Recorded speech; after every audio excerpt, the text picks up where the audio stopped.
Hey guys, welcome back to Baking with Shannon. Today we're going to be making a light and airy dessert inspired by the Taiwanese boba shop Tiger Sugar, who's made famous by their dark brown sugar syrup infused into a creamy and delicious milk tea or奶茶.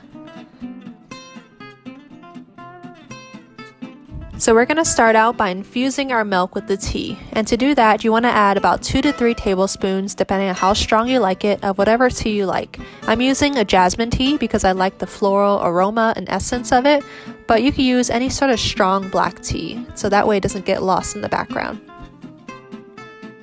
So while our tea is infusing, we're going to make a brown sugar caramel to go into our pastry cream. I'm only using about 1/3 of a cup or 71 grams of light brown sugar, which doesn't make for a very sweet pastry cream, and keep in mind that our tea is naturally bitter. So if you like things on the sweeter side, you can definitely use more sugar or add more honey later on. So now just place it over about medium-low heat and just even it out with the back of a spoon.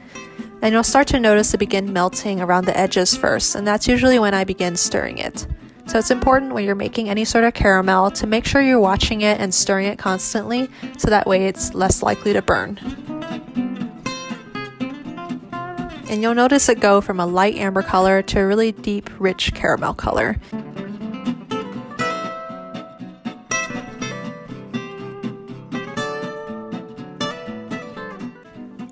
So then just switch to a whisk and whisk in about 2 to 3 tablespoons of heavy cream. Now you'll notice it start bubbling really vigorously and aggressively, but just don't worry, keep whisking and eventually it'll come together.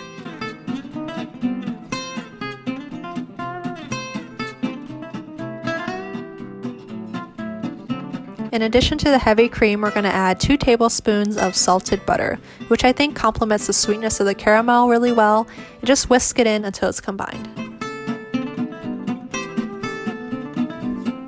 So while we're waiting for our caramel to cool, we're going to work on the rest of our pastry cream, which includes 3 large eggs that we're going to whisk together in a large bowl. Then to that, add 3 tablespoons or 23 grams of all-purpose flour, along with 3 tablespoons or 21 grams of cornstarch.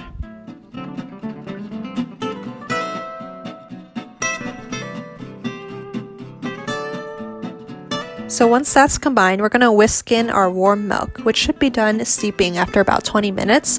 And you're just going to whisk it all in, including those tea leaves. Don't worry about it because we're going to strain it before we put it into our pot to cook. Then you're just going to place the pot back over about medium heat or so and just whisk in that brown sugar caramel that we made earlier. For me, mine got a little bit hard because my kitchen's pretty cold, so it's pretty firm there, as you can see. I'm just trying to get it off the spoon, but you can always reheat it either on the stovetop or in the microwave. Just pop it in there for a few seconds, just keep an eye on it so it doesn't burn, and then just incorporate it, whisk it into our pastry cream, and you're going to notice it go from a thinner liquid into a slightly thicker liquid. Make sure to get those corners and edges of the pan, and it'll really start to thicken up pretty quickly, about 5 to 7 minutes into it. So once you have a smooth mixture on your hands, go ahead and remove from the heat. And then it's an optional step, but I did run my pastry cream through a sieve again just to make sure that there's no clumps of curdled egg. Then I tasted my pastry cream and decided it wasn't quite sweet enough for my liking.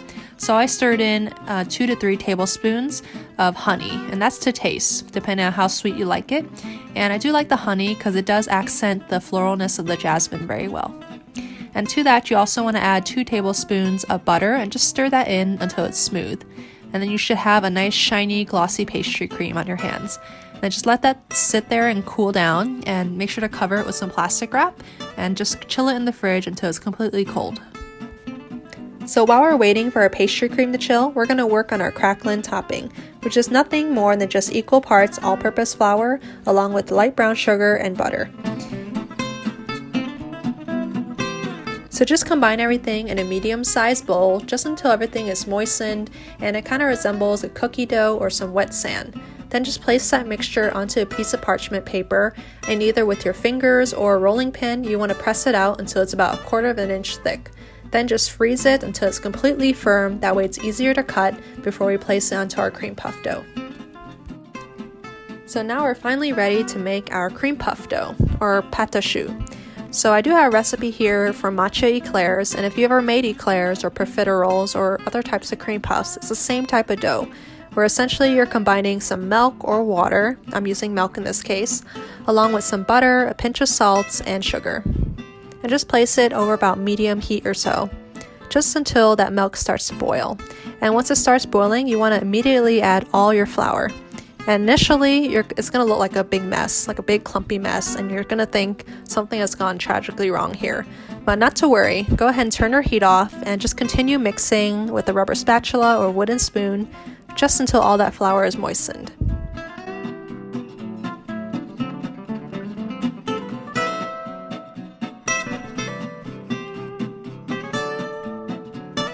So once that's happened, I like to place my heat back on to about medium high or so, or medium, just to be on the safe side.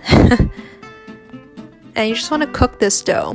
And the reason why we're doing this is because we're trying to release some of that steam, so that way our pastry bakes up nice and light and puffy, and it's hollow in the center. That way we can put lots of good filling in there.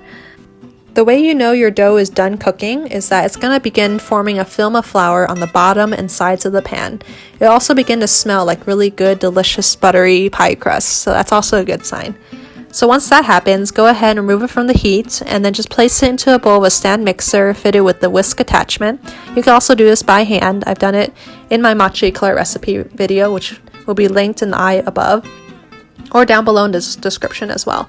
So just beat it on about medium speed or so, just until it's about barely lukewarm or mostly cool to the touch.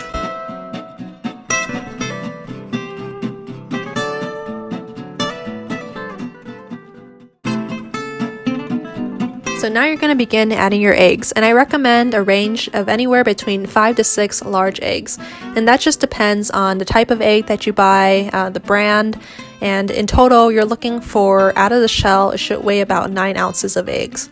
So you're going to add that one at a time, making sure each egg is incorporated thoroughly before adding the next.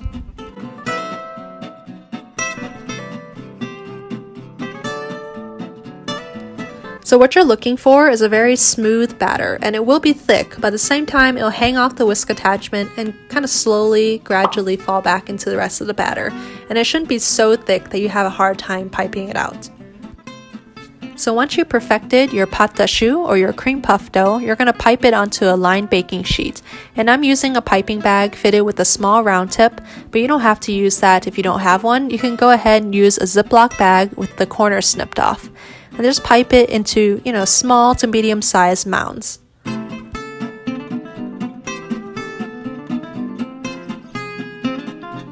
So don't forget, at this point we need to add our Cracklin Topping, which gives these cream puffs a nice crunchy and crispy exterior. So it should be frozen at this point, and I'm just using like a fluted cookie cutter, or you can use any kind of small round cookie cutter that fits the size of the cream puffs, and just go ahead and cut it out and place it right on top. You can press it down slightly, but just be gentle. There's no need to press it too hard.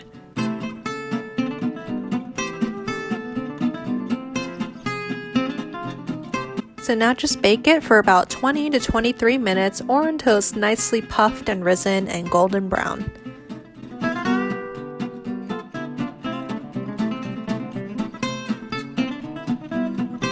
So once your cream puffs are completely cooled, it's up to you how you want to fill it. Some people like to just pierce a little hole in the center and then pipe the filling in, but I'm cutting mine in half. That way I can get as much of that creamy, delicious filling in there as I can.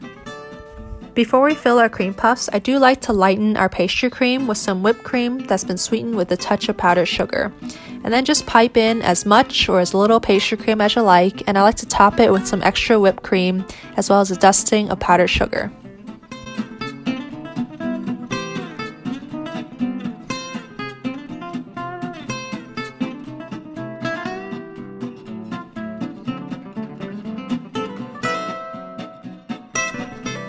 So I love this pastry, not only because it's pretty and elegant to look at, but it's also, most importantly, delicious. I just love the creamy interior mixed with the crunchy exterior of the Cracklin Topping, and also that jasmine tea just cuts through the sweetness so beautifully, and is so light and airy and delicious.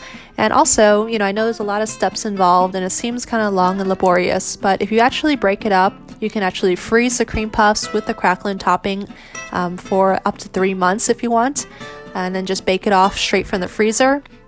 And you could always make these things, you know, on different days. That way you're not overwhelmed with too much work if you're serving this for a dinner party or just for your family, friends. Next time we're able to have a gathering when we're no longer in quarantine. So anyway, if you like this video, make sure to give it a thumbs up and don't forget to hit that subscribe button for new videos every Tuesday and maybe the occasional Friday video as well. All right, have a great day, you guys, and thank you so much for watching.